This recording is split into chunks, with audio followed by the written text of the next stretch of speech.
what do folks bring you another one? This one I call credit score. What is a credit score? A credit score basically represents you, at least among lenders and banks. Now, your goal in life is to stay in a high ranking credit score. I mean, you want to be in the 800s. When you're in the 800s and you walk into a fucking bank, they roll out the red carpet, they bring a bottle of champagne when you're sitting talking to one of their consultants or tellers or whatnot. Why? Because they know whatever amount of loan they give you, you're going to pay it back. So they love people like that. And they love when you have a high credit score. Now, when you have a high credit score, nowadays it looks like even some jobs are running your credit. They're seeing what your credit score is because it represents what type of employee you'll be. Are you going to be a motherfucker come on time, try to get your shit done and all that? Because if they see you got a bad credit score, that usually means you're irresponsible. You're not a responsible person. So that means you be coming to work late, you ain't going to be on time, you ain't going to do a good performance, etc. That shit is the same shit in the real world with the credit. When you go to get a loan for a crib, a car, or whatnot, and it shows you have bad credit, means you don't pay bills on time and all that, that means you're at high risk. And nobody wants to mess with someone that's high risk, correct? So, now I know a lot of people have bad credit out here. Some of it's not their fault. Some of it, your parents fucked you before you even grew up into an adult. When you were born, you get the social security number, your parents use that, fucked your credit up. Boom. Understandable. It's messed up that you're going to have to do it. Now, some people do file bankruptcy, but I think that takes 5 to 10 years to get off your record, and you really can't get shit. But out here, if you ain't got credit, you ain't really shit out here. You can't get shit. So, what you want to do to build your credit back up, not only just pay your bills on time. Let's say you have some delinquent accounts or some shit that took you to the credit bureau, like delinquent accounts you didn't pay. What you're going to want to do, which most people don't want to do, is pay that shit back. You got to bite the bullet sometime. You're going to have to pay that motherfucker back.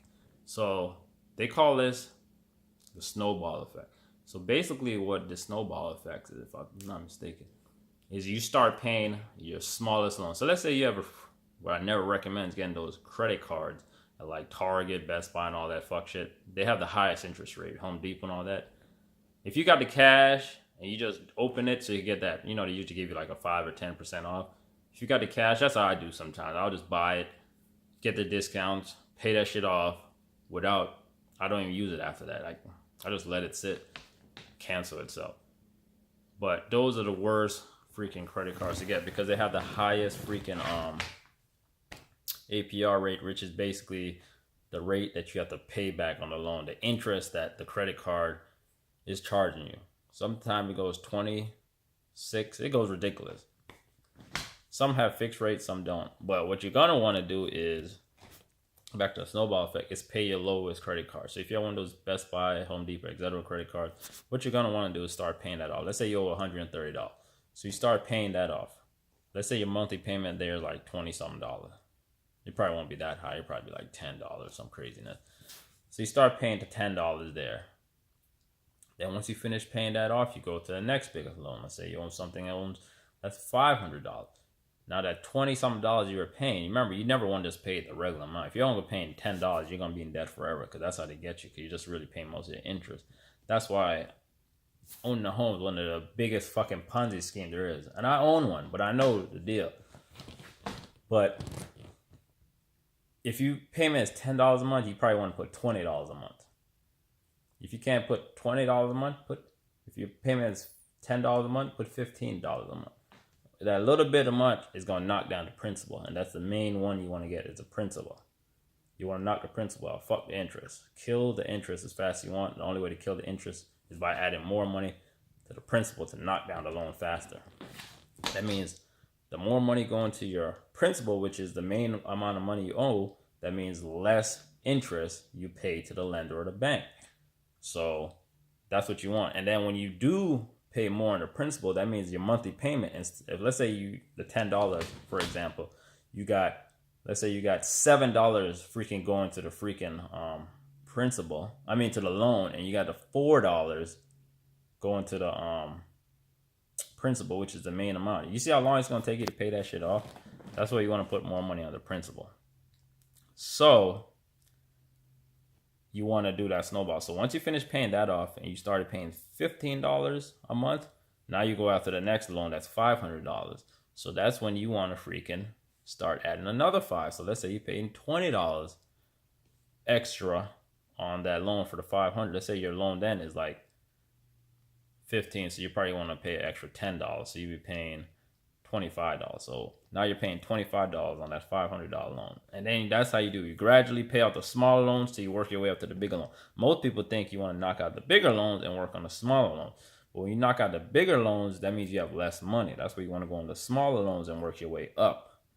So once you do that, you're good. That's one of the best ways of getting your credit back and really establishing yourself back. Because like I say, in this world, without credit, you're nothing. You cannot get shit in here without credit. Unless you're a rich motherfucker and you can just pay for everything cash, kudos to you. But majority of people, we ain't got that shit. We're going to run off credit until we get to that level where we got cash and boom. Now, if you got cash and good credit, oh yeah, you fucking on top of the world. Because there ain't shit no one could tell you then. You get anything out here. But I just want to make this video about credit because it's important. Like you see how over in China, they got motherfuckers with credit. Like now in China, they got it where like if you have good credit, you get discounts off stuff and all this. If you got bad credit, you don't get no discounts. You pay the freaking highest price for shit. You basically look like, it's basically like you're almost in jail there. You really get you don't get the best quality of life over there if you have bad credit in China. And it's crazy, but that's just how the shit is out here. You want to have good credit. So it's important to keep your shit. Remember, we're shooting for 800s out here. 7 is good, but shoot for 800. Remember, you always want to challenge yourself. Because when you challenge yourself, let me get here. But first thing you want to do is clean your credit up. If you got down to 2, 3s, clean your shit up. Clean it. I know it's going to take time. I know it's going to be hard, but you're going to have to make sacrifices here. Like I say, tax return is going to be coming up next year. Use some of that shit to pay off some debt and stash some of the money. But hopefully this video helps you on the whole credit score and credit. Why credit is important. You need it out here. That's just how it is.